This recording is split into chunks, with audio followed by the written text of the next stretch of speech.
Assalamu alaikum, hello and welcome back once again to a special transmission for ICC T20 World Cup 2022 और आज के दिन के दोनों मैचेस के बारे में बात करेंगे। सबसे पहले हम आपको बताएं कि श्रीलंका ने अपना मैच जीता है 16 रन से अगेंस्ट नीदरलैंड और श्रीलंका ने आगे के राउंड के लिए यानी सुपर 12 के लिए क्वालिफाई कर लिया है। सिचुएशन अभी ये है कि जो दूसरा मैच जारी है यूएई और नमीबिया के दरमियान, उसमें नमीबिया के 104 पर 7 खिलाड़ी आउट है, 23 बॉल पर 45 रन रिक्वायर्ड है। यूएई ने अब तक बड़ी शानदार परफॉर्मेंस दिखाई है। देखना यह है कि क्या नमीबिया ये मैच बचा पाएगा। लगता यही है कि यूएई यहाँ से अगर जीतता है तो फिर हमारे ग्रुप में नीदरलैंड आएगा पॉइंट्स टेबल पे। इस पर हम बात भी कर लेंगे। मेरे साथ मौजूद हैं मेरा पैनल, यूनुस खान, कामरान अकमल और तनवीर अहमद। सबसे पहले यूनुस भाई, जिस तरह से आज सबको ये लग रहा था, और इसमें कोई वो बात नहीं है कि हम सब गलत ही साबित हुए, हमें लग रहा था नमीबिया के लिए बहुत बहुत ईजी हो जाएगा ये गेम जीतना, वो हुआ नहीं, बल्कि इनफैक्ट ये लग रहा है कि यूएई जीत सकता है। क्या क्या थॉट्स हैं? अभी तक हम गलत साबित नहीं हुए। अभी तक नहीं हुआ। कुछ भी हो सकता है कि जैसे जिस तरह के डेविड विजे अभी पिच पे मौजूद हैं और जिस तरह वो खेल रहे हैं, अगर 4-5 बाउंड्री और लग जाती है तो मैच और भी क्लोज हो सकता है। लेकिन देखिए, क्वालिफायर्स में हम यही बात कर रहे थे सुबह भी कि क्वालिफायर्स में तो आपको इसी तरह की सिचुएशन मिलेगी। तो मेक श्योर कि जो टॉप की टीमें हैं, जो सीनियर टीम है, जो मेच्योर टीम है, वो क्वालिफायर में ना जाए तो बेहतर है, क्योंकि वहाँ से कुछ भी हो सकता है। और ऑलमोस्ट अगर मैं श्रीलंका की बात करूँ तो पहला मैच जिस तरह वो हारे थे, और अगर खुदा ना खास्ता खैर ये बात नहीं है, लेकिन अगर वो नहीं होते इस सुपर 12 में तो मज़ा नहीं आता। और मेरी तो बड़ी ख्वाहिश थी कि पाकिस्तान के पूल में आए, लेकिन ये है कि वो वहाँ पे अब नहीं है। मेरे ख्याल से दूसरे पूल में चले जाएंगे, वो टॉप पे फिनिश करेंगे। इस मैच के रिजल्ट से बात तो ये वहाँ चले जाएंगे। तो एज वी स्पीक एक और बड़ी, डेविड विजे का एक और छक्का। मुझे लग रहा था कि डेविड विजे को लाहौर कलंदर की जर्सी पहना दें, शायद वो फिर उसके बाद और फॉर्म में आ जाए, लेकिन वो नमीबिया की जर्सी में भी वैसी आ गई है। नमीबिया की जर्सी में भी काम चल रहा है। कामी, क्या कहेंगे डेविड वीजा? देखिए, जब तक डेविड वीजा क्रीज में है तो अभी आप कुछ कह नहीं सकते। मैच विनर है, फॉर्म लगी नहीं हुई थी, आज वो मेरे ख्याल से सबसे अच्छा खेल रहा है जितने मैचेस हुए हैं। तो ये मैच फिनिश करने वाला है, इसमें इतनी एबिलिटी है, मैच्योरिटी है। और लास्ट T20 वर्ल्ड कप में भी इसने मैच जितवाए हैं, आयरलैंड के खिलाफ जैसे जितवाया, तो वो इनिंग्स मेरे ख्याल से अब ड्यू हुआ, तो वैसे खेल रहा है, सिचुएशन के मुताबिक खेल रहा है। 19 बॉलों पे 38 है, लेकिन मेरे ख्याल से मेरी नजर लग गई है बॉल एयर में और ड्रॉप, और ये हम एक्सपेक्ट कर सकते थे ऑब्वियसली। इस तरह की सिचुएशन में हाई कैच था, मुश्किल था, फूल जाते हैं, मुश्किल था, हाई कैच था, लेकिन ये है कि एक अच्छा मैच। और यूएई ने बड़ी ज़बरदस्त बैटिंग की है, मोहम्मद वसीम ने, बॉलर्स ने बड़ा ज़बरदस्त डिफेंड किया, नई बॉल पे आउट किया, ठीक है, एक आधा रन आउट किया, लेकिन एक आज टीम लगी है कि अपने मुकाबले की टीम को कैसे टक्कर दे सकते हैं। तो वो एक एबिलिटी और एक एनर्जी नज़र आई है। तो एज अ टीम परफॉर्मेंस की है आज यूएई की टीम ने। तनवीर, यूएई की बात हो रही है तो यूएई के कुछ बॉलर्स पाकिस्तान से भी खेले हुए हैं। अभी कुछ देर पहले यूनुस भाई से भी बात हो रही थी, जहूर खान के खिलाफ यूनुस भाई ने बैटिंग भी की हुई है। तो इनकी बॉलिंग आपको कैसी लगी? मुझे ऐसा लग रहा है कि ये आगे जाके अगर इन पे थोड़ा सा और फोकस रहा तो ये बॉलिंग यूनिट बड़ा अच्छा बन जाएगा। आज देखिए, इन्होंने थोड़े से रन्स भी ज़्यादा बनाए हैं तो सामने वाली टीम को परेशान कर रहे हैं। बिल्कुल, ज़हूर की जिस तरह आपने बात की है, और मैं और कामरान जब मैच देख रहे थे उस टाइम हम भी यही बात कर रहे थे कि काफ़ी साथ खेले हैं क्रिकेट, और वो फैसलाबाद से आई थिंक क्रिकेट खेलते रहे हैं वो, उसके बाद वहाँ चले गए। इसमें कोई शक नहीं है। देखिए, यूएई के जो स्पिनर्स ने बॉलिंग की है वो बड़ी ज़बरदस्त की है, लेकिन यहाँ मुझे ऐसा लगता है अगर नमीबिया की टीम ये मैच जीती है और डेविड विजे को आउट ना कर पाई, क्लियरली एक चीज़ नज़र आती है कि एक तगड़ा फास्ट बॉलर अगर यहाँ पे हो तो वो इस सिचुएशन में उस डेविड विजे को प्रॉब्लम में डाल सकता है। अदरवाइज उनकी इतनी स्ट्रेंथ है, इतनी गेम है, हमने काफ़ी दफ़ा देखा, हमने पीएसएल में भी देखा कि जो एक नॉर्मल फास्ट बॉलर है उनको वो बहुत अच्छे तरीके से वो छक्के वगैरह मारते हैं।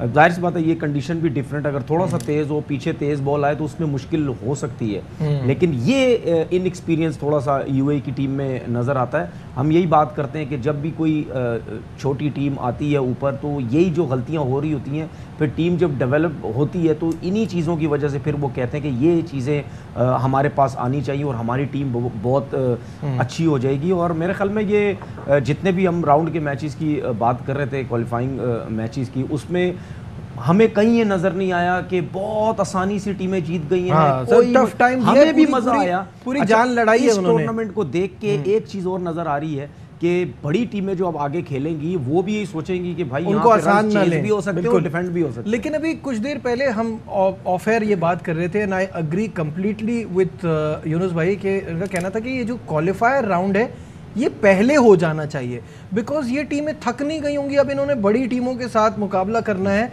तो ये इनके लिए थोड़ा सा वेयर आउट होना और टायर्ड होना एक इशू बन सकता है। यूनुस भाई क्या बिल्कुल बन सकता है। उसकी वजह ये कि देखिए ऑलरेडी अगर आपका एक टूर्नामेंट, एक इवेंट अगर वो 20 दिनों का है और आप जब क्वालिफायर में जाते हो तो 15 दिन कम एटलीस्ट और लगा लें, उसके बाद फिर आप प्रिपरेशन भी करते हो, तो ये आपकी पूरी कैंपेन जो है वो ऑलमोस्ट कोई 40-45 दिनों की हो जाती है। 40-45 दिनों के लिए अगर आपने T20 के लिए जाना है तो वो फ्लेयर जो है वो फीका पड़ जाता है, क्योंकि T20 का ये खासा है कि आप जाते हो, एंजॉयमेंट करते हैं, एक्सक्लूसिव बॉलिंग करें, बैटिंग करें, फील्डिंग करें, उसमें यही है कि आप और जितनी भी दुनिया की लीग्स होती हैं वो छोटा स्पैम होता है उसका और जल्दी ख़त्म होता है, तो उसमें आप ज़्यादा एंजॉयमेंट कर लेंगे। जब आप 40-45 दिनों के लिए T20 के इवेंट के लिए जाते हो तो थोड़ा सा लंबा हो जाता है। क्या ये इन फ्यूचर में हो कि आपके जो क्वालिफायर्स हैं वो कोई महीना 2 महीना या पहले उससे हो जाए और उसके बाद जब आप पूरी एनर्जी के साथ आए, क्योंकि देखिए अगर हम यहाँ की जो 4 टीमें जानी है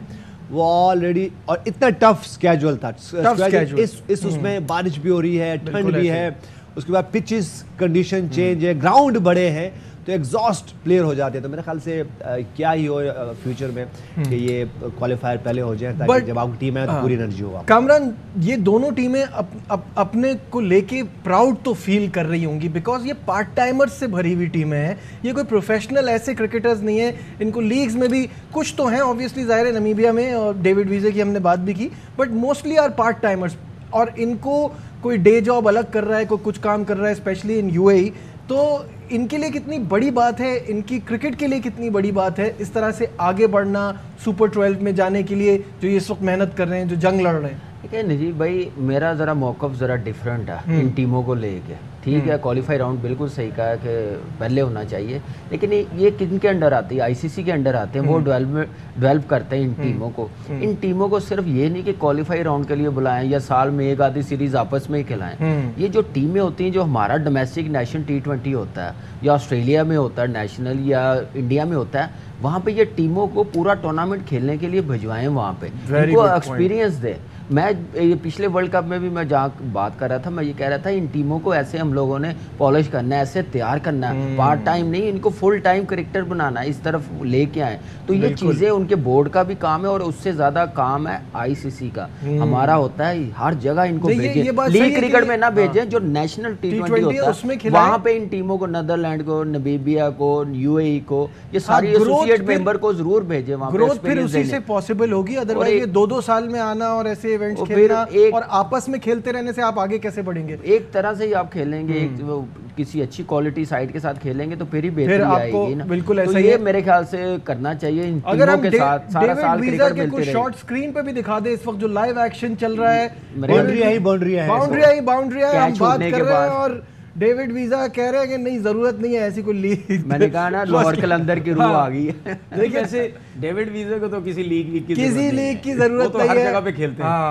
नहीं, ये बिल्कुल सही है, ऐसा होना चाहिए कि ये जो टीम्स हैं इनको आप डिफरेंट लीग्स में इनको बुलाएं और डिफरेंट जो भी इवेंट होते हैं उनमें इनको खिलाएं, तो जाहिर सी बात है उससे एक्सपीरियंस बहुत ये सीखेंगे। क्योंकि अब जो दुनिया की जो लीग्स हो गई हैं वो भी इतनी तगड़ी हो गई हैं, आपको ऐसा फील होता है कि आप इंटरनेशनल क्रिकेट ही खेल रहे हैं, क्योंकि उनमें सारे इंटरनेशनल प्लेयर्स होते हैं। तो उससे जो उसके बाद जो आपके टीम्स में कोचेज़ होते हैं वो बहुत एक्सपीरियंस होते हैं, वो जो अपना एक्सपीरियंस इन टीम के साथ वो शेयर करेंगे, तो इससे अच्छी बात कोई हो नहीं सकती। फिर आपको खुद एक फ़र्क नज़र आएगा कि पूरा साल अगर ये डिफरेंट लीग्स में ये सब जाके टीम्स खेलती हैं या ये प्लेयर्स पिक होते हैं, फिर ये जब किसी भी इवेंट में आएंगे, आईसीसी की इवेंट में, हमें ज़रूर पता चलेगा कि वाकई इनमें इम्प्रूवमेंट है। और कुछ प्लेयर्स ऐसे हैं जो एशिया टाइप की पिचेस के ऊपर नहीं खेले ज़्यादा, वो वहाँ भी खेलेंगे, उनको वहाँ भी समझ आएगी, डिफरेंट जगह पे खेलेंगे। मेरे ख्याल में इससे अच्छी चीज़ कोई हो नहीं सकती। बिल्कुल सही है। 50 हो गए हैं यूनुस भाई डेविड वीजा के 31 बॉलों पे, और अब 2 ओवर का खेल बाकी रह गया है। अब इट्स रीचेबल, अब कुछ भी हो सकता है। बस अब इनको 2 ओवर खेलने हैं डेविड वीजे को। अगर 2 ओवर पे 20 रन तो इनके लिए तो कुछ बात ही नहीं है। अगर ये ज़्यादा बॉलें खेलेंगे, अगले 12 बॉलों में कोई 8-9 बॉलें खेलते हैं और क्रीज पे रहते हैं तो मेरे ख्याल से तो फिर आपकी वो ख्वाहिश कि श्रीलंका जो हमारे ग्रुप में आ जाए, यूनुस भाई, वो आपकी ख्वाहिश पूरी हो ये तो जाएगी। मेरे ख्याल में डेविड वीजा का एक जो आउट ना हो बस। नॉर्मल यहाँ क्रिकेट खेलते हैं ये वो तो- रन ये तो हाँ, इनके लिए ये 2 कोई- ओवर में 20 रन। ये लेकिन कोई ऐसा 7 आउट भी हुए हैं, ये नहीं भी नहीं, वो तो देखें। ऐसे मैचेस तो काफी जितवाए डेविड वीजा के लिए कोई टफ आस्क नहीं वो है आई कि थिंक लाइक कर रहे हैं अगर ये हम- 12 बॉलों में